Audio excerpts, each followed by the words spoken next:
Amigos de Historia y Leyendas de Culiacán, bienvenidos al video de hoy, en el que basados en un texto de Monseñor Barraza de su libro La sotana colgada de un clavo, le presentamos a un personaje típico de Culiacán de los años 20, Don Paulino, así que vamos al intro y al video.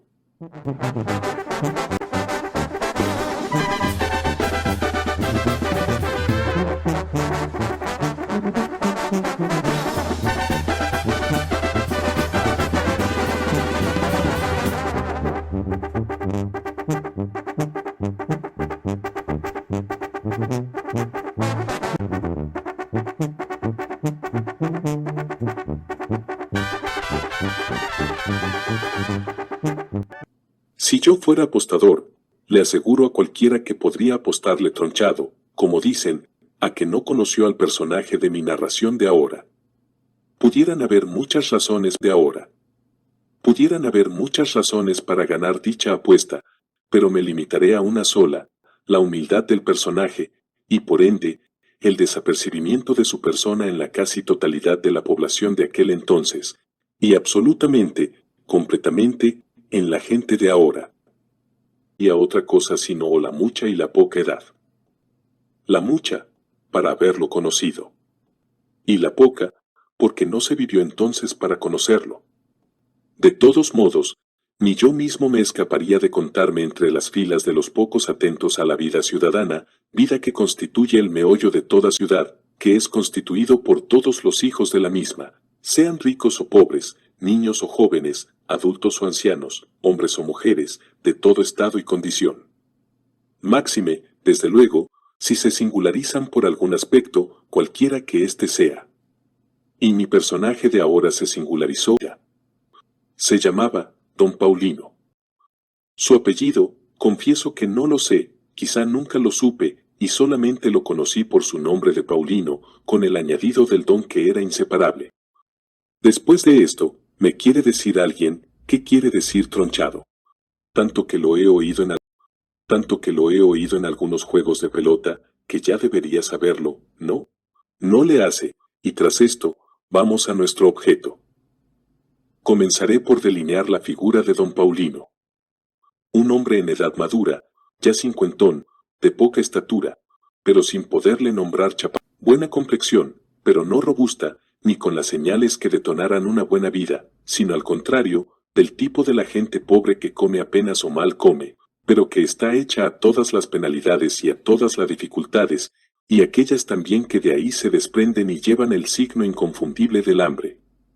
Además, justo es decirlo, de esa resiedumbre que muchísimas veces se alimenta con el aire y el rocío, y les hace provecho. Vestido siempre de mezquilla, a veces de overol, usando siempre guaraches, no recuerdo precisamente si eran azuayos o trenzados o de 3 puntadas, pero, de cualquier modo, guaraches. Nunca usó saco, y posiblemente algún suétercito bien lleno de agujeros nunca remendados.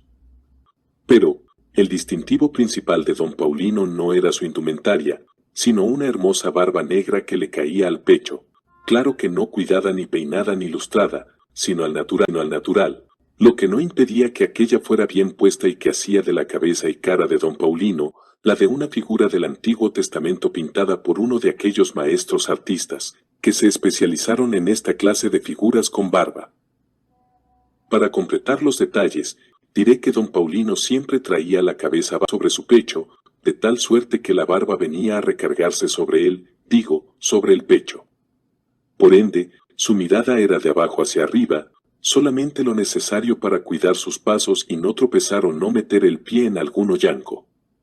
Don Paulino se dedicaba a vender pan. Era un vendedor ambulante de pan, o si así se quiere mejor, de aquellos que llevaban el pan a domicilio, pero que también vendían a quien lo solicitaba.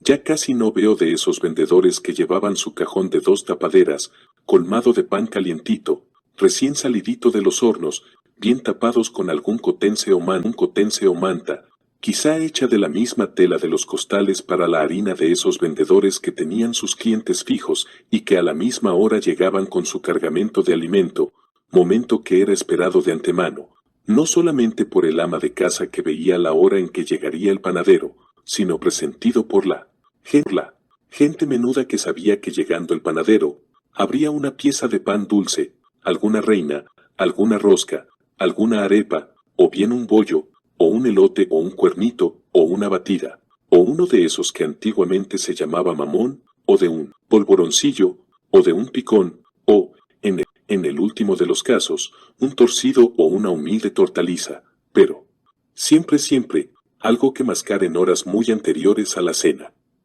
Y su presentimiento no quedaba fallido, porque, como relojito, el panadero de aquellos viejos tiempos llegaba a tiempo. Así era don Paulino, vendedor ambulante de pan. Muchísimas veces llevó él mismo el cajón de pan sobre su cabeza, a la que previamente defendía con un agual. Pero, cuando ya su cabeza se cansó, entonces el cajón era llevado por un hijo suyo. Don Paulino era serio, de una seriedad rayada de ustés, que yo sepa, no platicaba con nadie por lo menos con ese modo abierto y lenguaraz que tenemos, perdón por el lenguaraz, pero, ¿de qué otro modo digo? Parecía, pues, que siempre andaba pensando en otras cosas y que solamente hablaba, veía, pensaba, cualquier cosilla de esta vida. Estoy hablando de una época en que los familiares de don Paulino tuvieron que ser completamente ajenos a las actividades o no actividades de su progenitor, supuesto que han de haber sido extremadamente pequeños. Pero sí sé que don Paulino daba unas tundas de pronóstico reservado a su retoño, porque don Paulino se pintaba como severísimo controle. Si hubiera de esos papás ahora, posiblemente no hubiera tanto Elvis Presley, tantos artistas de cine, tantos bailarines, como los hay ahora. Con sus excepciones, claro está, pero muy contaditas. Pero, además de su trabajo que consistía, como dije, en vender y entregar pan, tenía don Paulino otro aspecto, quizá tan pintoresco y tan interesante como su venta de pan y su cajón.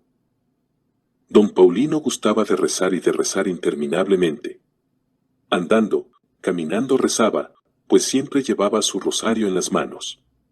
Cuando la iglesia, que era su lugar natural para dar rienda suelta a su fe y a su piedad, sus labios no se pegaban por la inacción del ruego, ni de la oración, sino que indicaban en su continuo movimiento, que don Paulino oraba, oraba.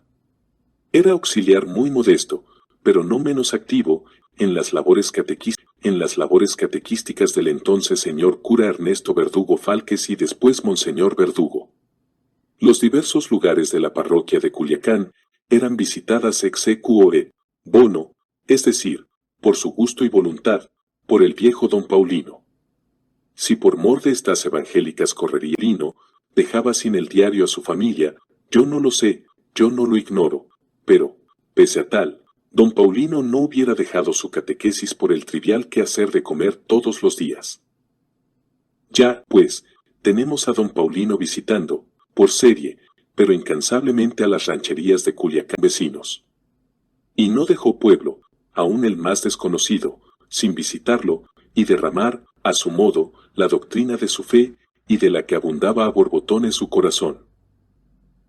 Bachigualato, Aguaruto, San Pedro, así también lo de Sauceda, Las Trancas, Bachimeto, Las Trancas, Bachimeto, Otameto, Sataya, La Pipima, sin dejar el lejano Pericos y la Campana y poblados que circundaban a estas rancherías.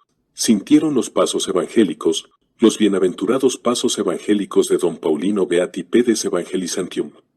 Bienaventurados los que evangelizaban imagen viva por su cabeza y su barba, y relativa, por su labor de catecismo. Y, precisamente, llevado de su celo por desparramar su fe, don Paulino recibió una paliza de serias proporciones, en la Campana.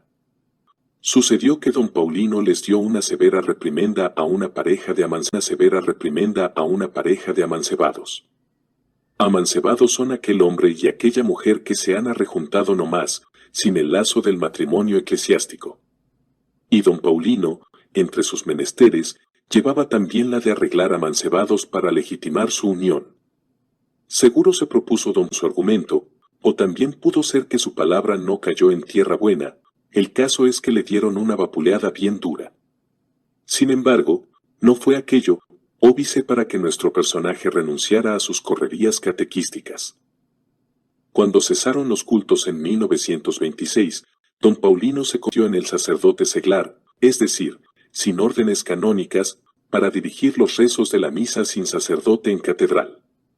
Por algunos años, él y don Vicente Echavarría, que en paz descanse, también llevaron la batuta de las misas sin sacerdote, si así puede decirse, en catedral.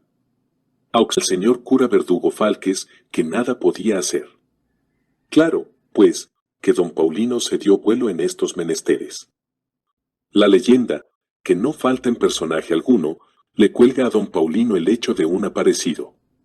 Bien puede ser, porque casos se vieron y sintieron en catedral que no eran o temores, sino acontecimientos en que tomaron parte personas serias y dignas de todo crédito. Pero yo supe que don Paulino se quedaba en catedral para su cuidado, hasta muy noche, y, precisamente en una de estas noches, seguro cuando andaba de ronda por entre los distintos recovecos que forman no solamente los altares laterales, sino las reconditeces oscuras del caracol de la torre sur y la no menos escabrosa y tétrica torre norte. Por ahí se encontró don Paulino, con la sobrenaturalidad de la otra vida en la aparición de uno que ya no era de por estos rumbos. Pero don Paulino jamás quiso decir una sola palabra, aunque su ánimo se tomó indescifrable, más callado, más serio, más adusto que nunca. Para mí que ya no volvió a platicar con nadie. ¿Cierto? ¿Leyenda? Lo que sea, que para mí no es difícil lo primero, por cuanto hay antecedentes de cosas extraordinarias en catedral. ¿Por qué no había de tener historias de estas la catedral? Si fuera leyenda, ¿qué? Además, muchos dijeron lo mismo, viendo el cambio de carácter tan marcado en don Paulino, el que dejó el cajón de pan y la venta del mismo, visitas a los pueblos a dar catecismo y todo trato con personas. Esta no es la historia de don Paulino, sino solamente la narración de una parte de su vida, de aquella que me tocó a mí observar, ya que no vivir. Como habrán de añorar aquellas amas de casa la visita diaria de don Paulino con su enorme cajón de pan, para dejarles la entrega. Como recordarán la multitud de devotas, de las que llamamos beatitas, la recia figura de don Paulino, para quien no había risitas, ni ojitos, ni arrumacos, sino la pronta arrimada de un sopapo por no estarse quieto algún fulano, o del tirón de orejas rápido y sin misericordia a quien se olvidó que en la iglesia debe estarse con compostura y decencia y no convirtiéndola en campo de carreras o pista de deportes. Para aquellas gentes que, no viendo a sus sacerdotes, se conformaban con la figura profética de don Paulino, rece que te rece en la Valle Nacional, con aquella voz pausada, monótona, acusadora de una falla de instrucción más allá del cuarto año pero que formaba, siquiera, la falta del sacerdote. Una figura más que se fue, que se apagó. Una figura más que desapareció, sí, pero una figura que en la fecha en que Culiacán escriba su propia historia, habrá de desfilar, como tantas otras del Culiacán de aquel entonces, con su batea, con su cajón de 2 tapas en la cabeza, con el clásico nahual defendiéndole del peso de la tabla, y llegando ante la casa de su cliente para entregarle el sabroso pan recién. Amigos de Historia y Leyendas de Culiacán, bienvenidos al video de hoy,